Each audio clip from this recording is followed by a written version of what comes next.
Football মাঠে তার পা দুটো যেন অবহেলায় লিখে ফেলে কোনো মহাকাব্যিক প্রেমের কবিতা, যার ছন্দে বুঁদ হয়ে থাকা কোটি সমর্থকের চোখ দুটো আটকে থাকে ডিজিটাল স্ক্রিনের ক্যানভাসে, যেখানে 90 মিনিট ধরে চলা শোতে ট্রু ম্যাজিশিয়ান একজনই, নামটা দ্য লিওনেল মেসি। ফুটবল মাঠের এই জাদুকর যেখানেই পা রাখেন তা হয়ে যায় ম্যাজিক্যাল। একসময়ের ক্লাব বার্সেলোনাকে দিয়েছেন দলটার ইতিহাসের সবচেয়ে সোনালি সময়। সেই লিও মেজর লিগ সকারে নাম লেখাবেন আর সেখানে মেসি ম্যাজিক চলবে না, তা কি হয়? 2023 সালের মাঝামাঝি সময়টাতে এই আর্জেন্টাইন ফুটবল জাদুকর ইন্টার মায়ামিতে নাম লেখানোর পর থেকেই ঘুরে গেছে যুক্তরাষ্ট্রের ফুটবল অর্থনীতির চাকা।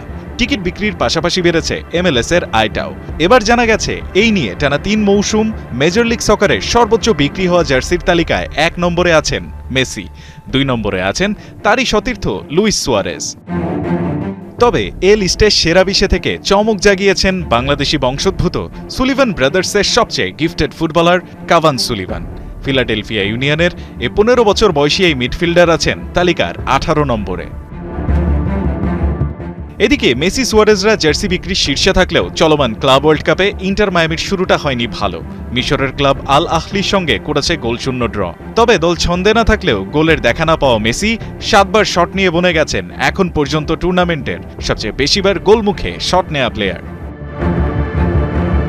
রায়হান আহমেদ, 71।